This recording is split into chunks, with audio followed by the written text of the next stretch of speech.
بسم اللہ الرحمن الرحیم۔ سابقہ درس میں ہم نے ایک مسئلہ بیان کیا تھا کہ اللہ تعالیٰ کے لیے میاں کا لفظ استعمال نہیں کر سکتے، اللہ میاں نہیں کہہ سکتے،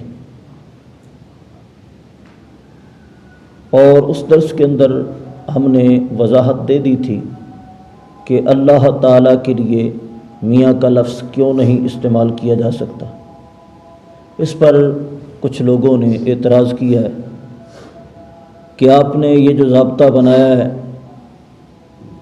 کہ ہر ایسا لفظ جو چند معانی کا احتمال رکھتا ہو اور اس کے کچھ معانی اللہ تعالیٰ کے لیے نامناسب ہوں، ایک معنی اگرچہ اس کے اندر صحیح بھی ہو، ایسا لفظ اللہ تعالیٰ کے لیے استعمال نہیں کر سکتے، اور تم نے اسی ضابطے کے ساتھ میاں کا لفظ کہا ہے کہ اللہ تعالیٰ کے لیے استعمال نہیں کر سکتے کہ میاں کا معنی شوہر بھی ہوتا ہے، اور یہ معنی اللہ تعالیٰ کے لیے مناسب نہیں ہے، اسی وجہ سے یہ لفظ اللہ تعالیٰ کے لیے نہیں بول سکتے۔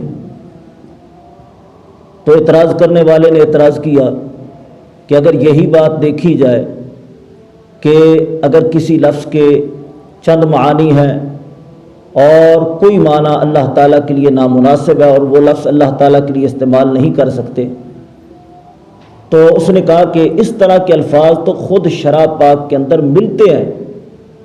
مثلا اللہ تعالیٰ کو قرآن پاک میں مولا کہا گیا ہے، اللہ تعالیٰ کو قرآن پاک میں مولا کہا گیا ہے، جبکہ مولا کا معنی غلام بھی ہوتا ہے۔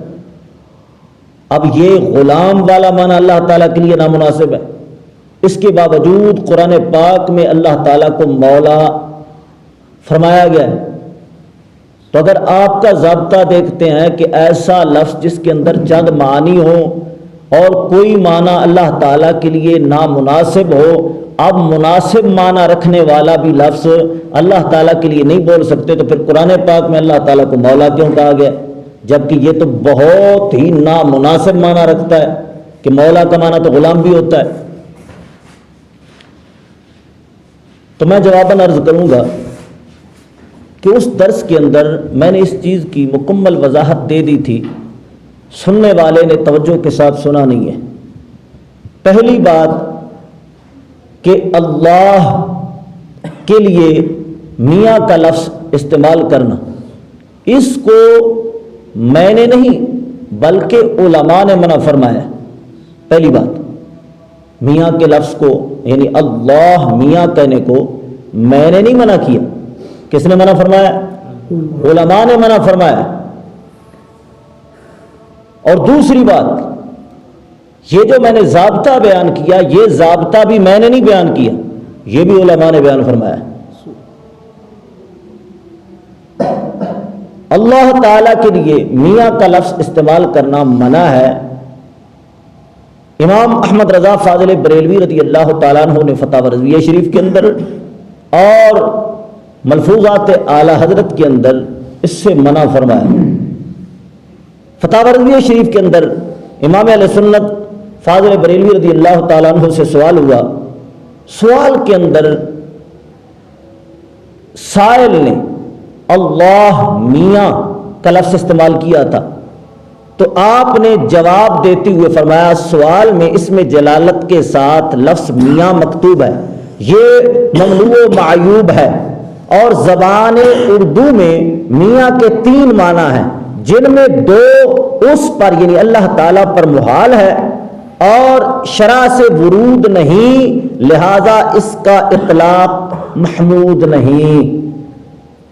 سائل نے سوال کے اندر اللہ میاں کا لفظ استعمال کیا تھا، تو آپ نے جو اس کا سوال تھا اس کا بھی جواب دیا، اور سوال کے اندر لفظ میاں استعمال کیا تھا، تو آپ نے فرمایا آپ نے سوال کے اندر اللہ میاں کا لفظ استعمال کیا، یہ اللہ تعالیٰ کے لیے استعمال نہیں کرنا۔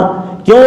فرمایا اس کے 2 معنی ایسے ہیں جو اللہ تعالیٰ کے لیے نہیں بولے جا سکتے، یعنی شوہر کا معنی یہ اللہ تعالیٰ کے لیے نہیں بولا جا سکتا، تو اس وجہ سے فرمایا اس سے گریز کیا جائے، اللہ میاں کا لفظ استعمال نہ کیا جائے۔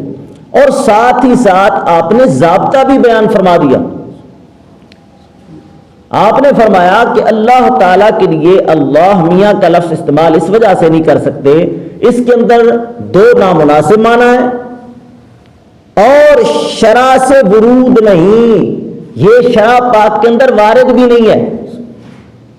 اگر شرع پاک کے اندر وارد ہوتا تو پھر اب اگرچہ نامناسب معنی بھی رکھتا ہوتا تو پھر استعمال درست تھا، پھر استعمال کرتے. چونکہ ہم شارع سے زیادہ دانا نہیں ہے، شرع پاک کے اندر اگر وارد ہوا ہے تو پھر چاہے نامناسب معنی بھی رکھتا ہو، ایسا لفظ اللہ تعالیٰ کے لیے استعمال پھر کرنے سے منع نہیں کیا جائے گا، چونکہ شرع پاک میں وارد ہوا ہے اور ہم شرع کے تابع ہیں. اور ملفوظات اعلی حضرت میں میاں کے لفظ کے سلسلہ میں آپ فرماتے ہیں تو جب لفظ دو خبیث معنوں اور ایک اچھے معنی میں مشترک ٹھہرا اور شرع میں وارد نہیں تو ذات باری پر اس کا اطلاق ممنوع ہوگا. فرماتے ہیں میاں کا لفظ اس کے اندر چونکہ دو نامناسب معنی ہے اور ایک اگرچہ معنی درست بھی ہے، اللہ تعالیٰ کے لیے اس معنی کے اعتبار سے بولا بھی جا سکتا ہے، لیکن چونکہ کہتے ہیں کہ دو نامناسب معنی ہے اس وجہ سے اللہ تعالیٰ کے لیے یہ لفظ استعمال نہیں کریں گے، چونکہ شرع پاک میں وارد بھی نہیں ہے. یہ دونوں عبارتیں امام اہل سنت کی نقل کرنے کے بعد مولانا مفتی شریف الحق امجدی رحمہ اللہ فتاوی اشار بخاری کی جلد اول صفحہ نمبر 139 پر دونوں ان عبارتوں کو نقل کرنے کے بعد فرماتے ہیں ان دونوں عبارتوں سے ظاہر ہوا کہ ممنوع ہونے کی دو علت مشترک ہے. ممنوع ہونے کے لیے کتنی علت ہیں؟ دو علتیں. کوئی لفظ اللہ تعالیٰ کے لیے استعمال کرے اور اس کے نامناسب معنی بھی ہوں تو ایسا لفظ اللہ تعالیٰ کے لیے استعمال کرنا ممنوع ہے. اس کی دو علتیں ایک یہ کہ اس کے بعد معنی محال ہوں. پہلی علت کیا ہے؟ اس کے بعد معنی اللہ تعالیٰ کے لیے کیا ہو؟ محال ہو، اللہ تعالیٰ کے لیے مناسب نہ ہو، پہلی علت. اور دوسرا یہ کہ وہ شرع میں وارد نہ ہو. کوئی لفظ اللہ تعالیٰ کے لیے استعمال کریں اور اس کے دو معنی ہوں، چند معنی ہوں، کچھ مناسب کچھ نامناسب. اب ایسا لفظ اللہ تعالیٰ کے لیے استعمال کرنا ہے یا نہیں کرنا تو نہ کرنے کی جو منع کی وجہ ہے وہ دو ہیں. ایک یہ کہ اس کے چند معنی اللہ تعالیٰ کے لیے نامناسب ہے اور دوسری بات کہ شرع پاک میں وارد نہیں. فرماتے ہیں اب اگر کوئی لفظ ایسا ہو کہ اس کے بعد معنی کا اطلاق باری تعالیٰ پر محال ہو اور شرع میں وارد ہو تو وہ ممنوع نہ ہوگا. ایسا لفظ کہ جس کے کچھ معنی نامناسب ہے لیکن شرع پاک میں وارد ہے تو پھر ممنوع نہیں ہے. یعنی یہ ضابطہ ہے ایسے الفاظ کے سلسلہ میں جو شرع پاک میں وارد نہیں ہے. جو شرع پاک میں اللہ تعالیٰ کے لیے لفظ وارد ہو چکا اس کے سلسلہ میں ہم نہیں دیکھیں گے کہ اس کا معنی یہ بھی بن سکتا ہے، اس کا معنی یہ بھی بن سکتا ہے. جب شارع نے خود وہ لفظ استعمال فرمایا لہذا اس کے سلسلہ میں ہم کوئی بھی ادھر ادھر کی باتیں نہیں کریں گے. فرماتے اب اگر کوئی ایسا لفظ ہو کہ اس کے بعد معنی کا اطلاق باری تعالیٰ پر محال ہو اور شرع میں وارد ہو تو وہ ممنوع نہ ہوگا. لفظ مولا چونکہ شرع میں وارد ہے تو اگرچہ اس کے بعد معنی کا اطلاق باری تعالیٰ کی ذات پر محال ہے، شرع میں وارد ہونے کی وجہ سے اطلاق درست ہوگا. دیکھیں مولا کا لفظ قرآن پاک میں اللہ تعالیٰ کے لیے استعمال ہوا ہے. مولا کا معنی نامناسب بھی ہے، غلام یہ بالکل نامناسب معنی ہے. اللہ تعالیٰ کے لیے تو یہ بالکل جو ہے بولا ہی نہیں جا سکتا، بلکہ جو محض اس اعتبار سے اللہ تعالیٰ کے لیے لفظ استعمال کرے گا وہ دائرہ اسلام سے خارج ہوگا، اللہ تعالیٰ کو غلام کہنے والا. پھر اگلے صفحہ پہ صفحہ نمبر 140 پر فرماتے ہیں بعض ایسے الفاظ جو دو ایسے معنی میں مشترک ہوں جس میں ایک کا اطلاق باری تعالیٰ پر درست اور دوسرے کا کفر خود قرآن کریم اور احادیث مبارکہ میں وارد ہے. کہتے ہیں کہ قرآن پاک میں احادیث مبارکہ میں ایسے لفظ جس کا ایک معنی بالکل اللہ تعالیٰ کے لیے استعمال کرنا کفر ہے لیکن ایک معنی اس کا درست ہے تو شراب پاک میں ایسے لفظ وارد ہوئے، مثلا مولا، اس کا ایک معنی ہے آقا کے اور دوسرا آزاد شدہ غلام، مگر جو کہ شریعت میں وارد ہے اس لیے منع نہیں، اور میاں کا لفظ وارد نہیں اور اس میں ایہام تحقیر یعنی اہانت کا احتمال ہے، اس لیے ممنوع ہونا چاہیے۔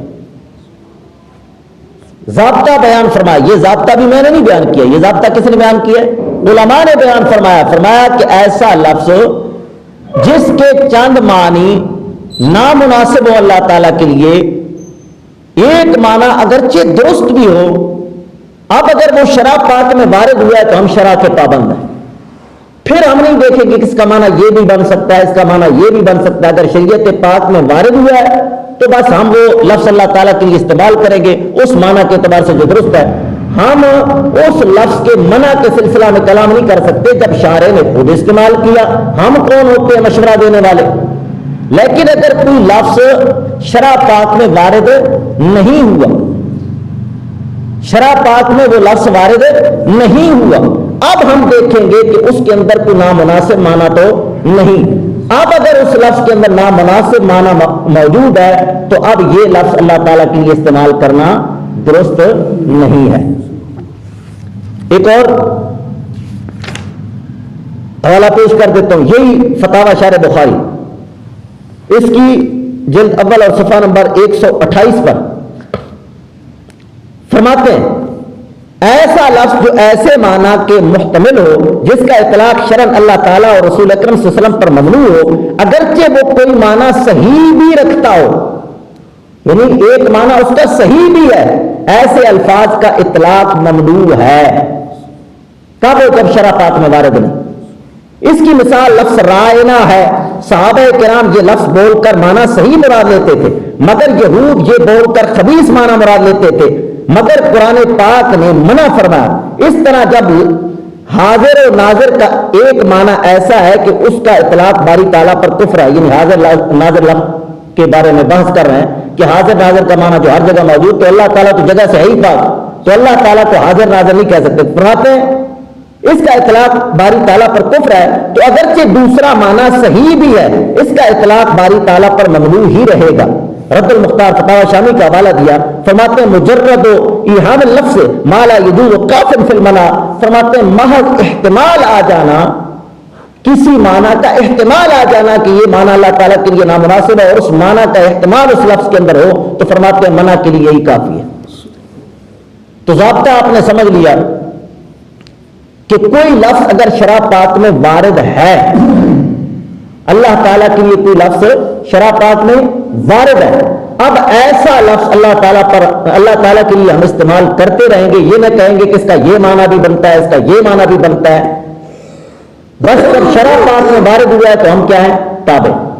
لیکن کوئی ایسا لفظ کہ جو اللہ تعالیٰ کے لیے استعمال شرع پاک میں نہیں ہوا، اب وہ لفظ اللہ تعالیٰ کے لیے استعمال کر سکتے ہیں یا نہیں کر سکتے، تو اس کے سلسلہ میں ضابطہ بیان کر دیا گیا ہے کہ اس کے اندر کوئی نامناسب معنی نہ ہو۔ اگر اس کا کوئی معنی مناسب ہے اور ایک معنی نامناسب بنتا ہے تو ایسا لفظ اللہ تعالیٰ کے لیے استعمال نہیں کریں گے۔ جب شرع پاک میں وارد نہیں ہوا، ہم اپنے طور پر استعمال کر رہے ہیں، تو اب اس کا ہر غلط معنوں سے پاک ہونا ضروری ہے۔ یہ ضابطہ بھی علماء نے بیان فرمایا۔